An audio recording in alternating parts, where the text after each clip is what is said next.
Hello friends, नमस्कार।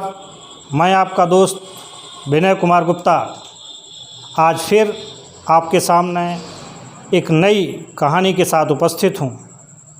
साथियों, आप तक आपने अगर मेरा चैनल सब्सक्राइब नहीं किया है तो सब्सक्राइब कर लीजिए। अगर कहानी अच्छी लगे तो लाइक और शेयर ज़रूर कीजिए।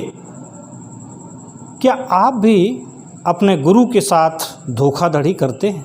जी हाँ, इसी पर आधारित है आज की कहानी कि जिस किसी ने भी अपने गुरु के साथ चीटिंग की उसे जीवन में कभी सफलता नहीं मिली।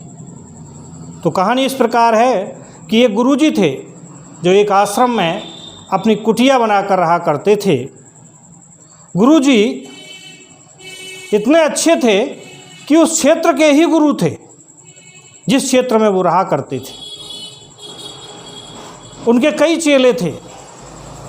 चेलों की ये विशेषता थी कि कोई न कोई चेला उन गुरुजी को बुलाता ही रहता था, और गुरुजी की ये विशेषता थी कि जिस किसी चेले के यहाँ वो जाया करते थे तो विदाई के समय एक सोने की मोहर लिया करते थे। जब भी जाते प्रेम से 2-3 दिन रहते और चलते समय विदाई में एक सोने की मोहर लेते। आज भी उन्हें एक चेला अपने घर लेकर आया है। बड़े प्रसन्न हैं गुरु, चेला और चेला की पत्नी। गुरु का बड़ा आवभगत हुआ। बड़ी प्रसन्नता पूर्वक 1 दिन गुजरा, 2 दिन गुजरा। गुरुजी सुबह क्या करते थे, जब भी नहाते थे तो नहाने के बाद अपनी जटाओं को अपने सर के आगे कर लेते थे, और उनके पास एक थैली थी। उस थैली में उनकी मोहरें रहा करती थीं, जो अपनी जटाओं से ढककर वो उन मोहरों को गिना करते थे। साथियों, आज भी उन्होंने अपनी मोहरें गिनी और कल भी गिनी। चेले ने इस कार्य को करते हुए गुरुजी को देख लिया। मोहरें 99 थीं, 99 मोहरें, और वो लाल थैली में बंद करके अपनी जटाओं में बांध लिया करते थे। आज भी उन्होंने बांध ली।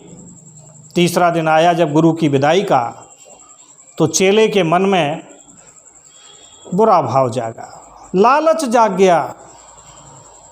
अब वो सोचने लगा कि आखिर गुरुजी की 99 मोहरें कैसे ली जाएं। तो उसने क्या किया, षड्यंत्र रचा अपनी पत्नी के साथ मिलकर। जो पत्नी किचन में खाना बना रही थी गुरुजी के स्वागत के लिए,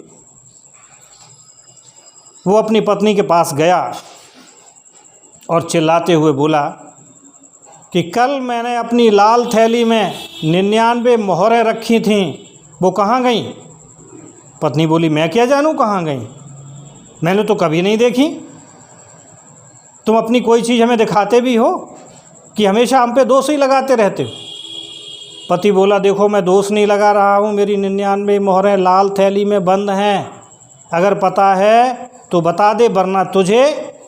इतना कहते ही वो एक डंडा उठा ले आया और पत्नी को मारने लगा। हुआ ये था कि पत्नी ने उसी दिन स्नान किया और अपनी जटाएं बांध रखी थी, जूड़ा बाबा जी की तरह से उसने भी अपना जूड़ा बना लिया था। पति बोला, देख तू अपना जूड़ा खोल, जूड़ा खोल और दिखा, तूने इसी में रखी होंगी। पत्नी ने अपना जूड़ा खोला, दिखाया, उसमें कुछ नहीं निकला। अब पत्नी रोते हुए बोली, मेरा तो देख लिया, गुरुजी का भी तो देख लो, यहाँ 3 लोगों के अलावा चौथा है कौन? गुरुजी बैठे, दूर बैठे, सब कुछ देख रहे थे। जैसे ही गुरुजी के पास उनका चेला आया और हाथ जोड़ के बोला, गुरुजी मैं तो आपका बहुत सम्मान करता हूँ, पत्नी है जो कह रही है कि गुरुजी का भी तो जूड़ा देख लिया जाए। अब गुरुजी की स्थिति बड़ी खराब, गुरुजी की स्थिति बड़ी खराब, काटो तो खून नहीं। चेले को उन्होंने अपना जूड़ा खोलकर दिखाया। जैसे ही जूड़ा खोला वैसे ही वो लाल थैली में बंधी सारी मोहरें नीचे गिर पड़ीं।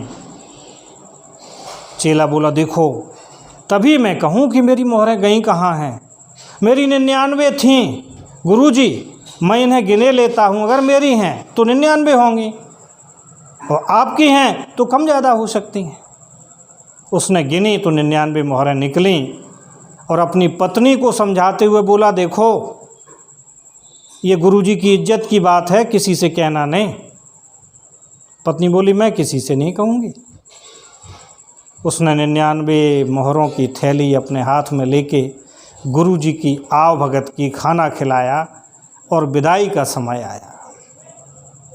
उसी में से उसने एक मोहर निकाली और गुरुजी को दक्षिणा स्वरूप दी और हाथ जोड़कर बोला, गुरुजी अब कब आएंगे? गुरुजी क्या बताएं? मन ही मन बोले, चेला अब 98 और कर ले तब आऊँगा तेरे पास। साथियों, इस प्रकार के जितने भी चेले हैं जो अपने गुरु के साथ चीटिंग करते हैं, ध्यान रखिएगा, याद रखिएगा, गांठ बांध लीजिएगा, ऐसे चेले जीवन में कभी सफल नहीं हो सकते, जिन्हें गुरु के धन पर ही अपनी निगाहें लगा रखी हैं। साथियों, सफलता पानी है, आगे बढ़ना है तो गुरु के साथ कभी भी धोखाधड़ी नहीं, न कोई कपट, न चीटिंग। हम गुरु के साथ भी ऐसा कर बैठते हैं, धिक्कार है ऐसे लोगों का। साथियों, गुरु हो, मेंटर हो, हमारा सीनियर हो, जो हमें दिशा दिखाता है, आगे बढ़ाने की राह बताता है, कदम कदम पर मेरा साथ देता है, वही चाहे आध्यात्मिक गुरु हो, चाहे भौतिक गुरु हो,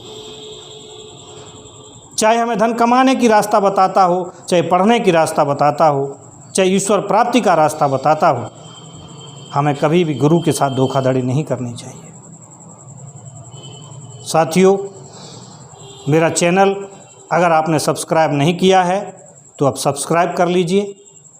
यदि मेरी कहानी आपको अच्छी लगे तो शेयर ज़रूर कीजिए।